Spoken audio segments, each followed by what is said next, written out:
Você com certeza já ouviu alguém falando a respeito de uma outra pessoa, o fulano deu certo na vida.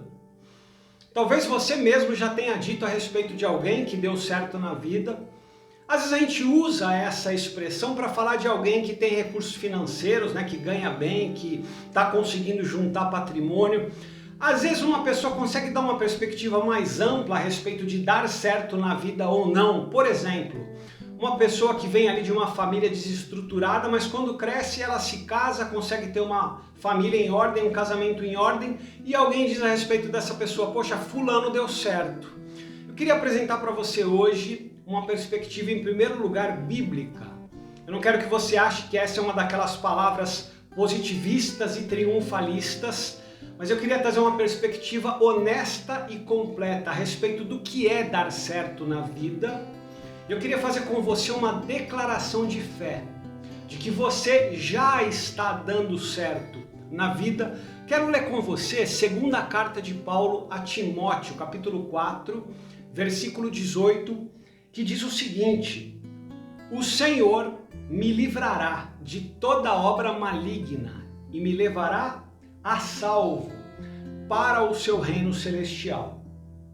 A Ele seja a glória para todo o sempre.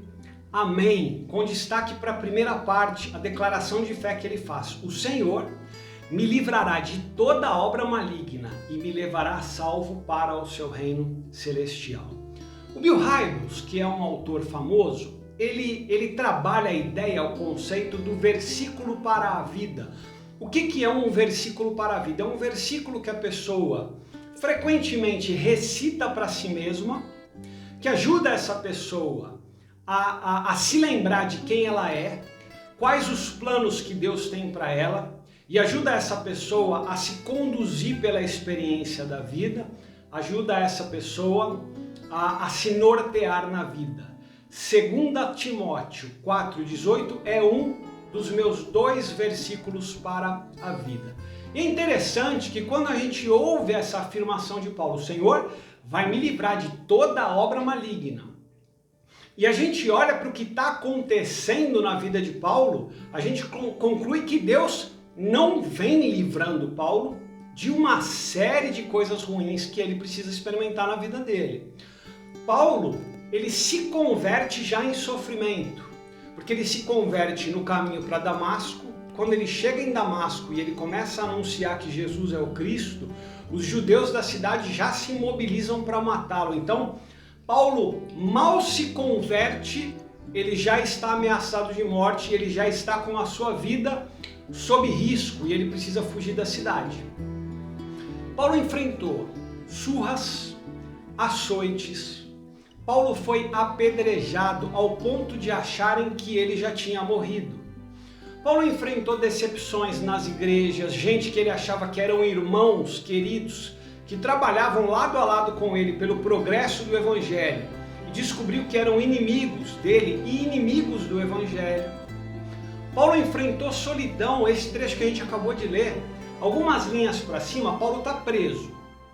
E aí ele diz o seguinte para Timóteo: na minha primeira defesa, ninguém apareceu para me defender. E aí, quando nós olhamos para a declaração de Paulo, o Senhor vai me livrar de toda obra maligna. E aquilo que está acontecendo na vida de Paulo, todos os sofrimentos, nós precisamos desconstruir, nós somos obrigados a desconstruir a ideia de que a obra maligna na vida de uma pessoa é a adversidade da vida, porque a adversidade da vida é uma contingência da vida, acontece na minha, acontece na tua, e muitas vezes os nossos sofrimentos contribuem para a nossa fé. O que nós precisamos aprender, que a obra maligna na vida de uma pessoa é a investida de Satanás, para quê? Independentemente das circunstâncias, se elas são ruins ou se elas são boas, afastar essa pessoa de Deus, e afastar essa pessoa dos propósitos que Deus tem para ela. Nós vamos encontrar ecos disso na oração que Jesus faz, que ele nos ensina a fazer quando ele diz o seguinte: e não nos deixes cair em tentação, mas livra-nos do mal. O mal não é o desemprego, o mal não é a enfermidade que eu você ou uma pessoa querida precisa enfrentar. O mal não são as crises e as dificuldades familiares que nós experimentamos no nosso casamento com o nosso cônjuge, com os nossos filhos. O mal não são as nossas decepções. O mal é a investida de Satanás para nos afastar de Deus e dos propósitos que Deus tem para nós. Eu me lembro uma vez, muito tempo atrás, muitos anos atrás, quando eu dava aula numa faculdade de teologia, eu dava aula de homilética. A homilética é a disciplina que se debruça sobre a pregação. Eu ensinava os alunos a pregarem. E um dia nós estávamos montando juntos um sermão. Jesus com os seus discípulos no barco, a tempestade se abate sobre o barco, os discípulos ficam apavorados, Jesus censura eles por aquele medo. Escuta, vocês não têm fé? E aí ele repreende os ventos, repreende a chuva, e os discípulos percebem que Jesus é capaz de dar solução a problemas que eles achavam que estavam fora de controle.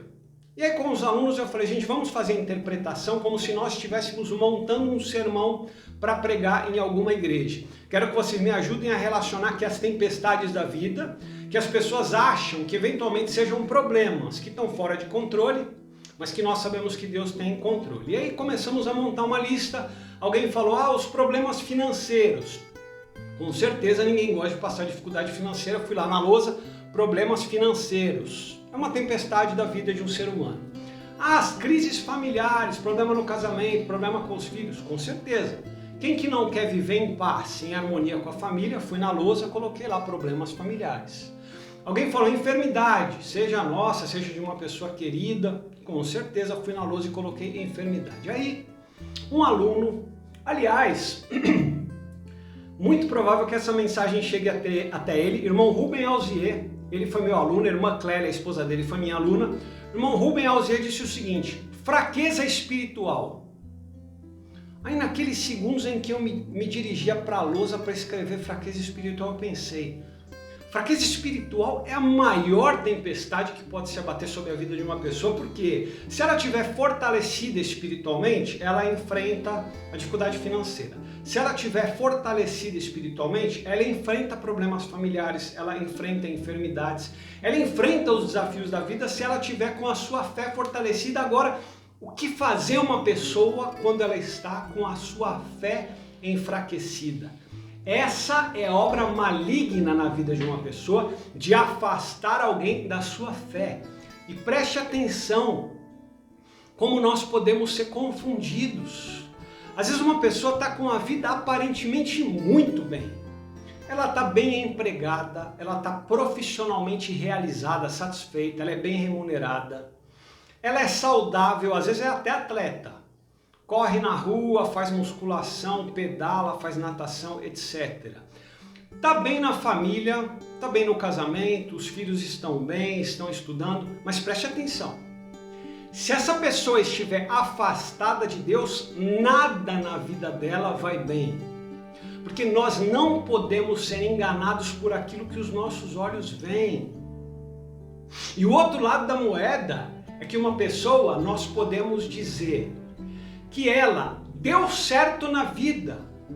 Mesmo que sob uma perspectiva humana, a gente não gostaria de ter uma vida igual a dela, mas se ela está fortalecida na fé, se ela está abraçada a essa declaração de fé, o Senhor vai me livrar de toda a obra maligna e Ele vai me levar salvo para o seu reino celestial. Ela está dando certo na vida.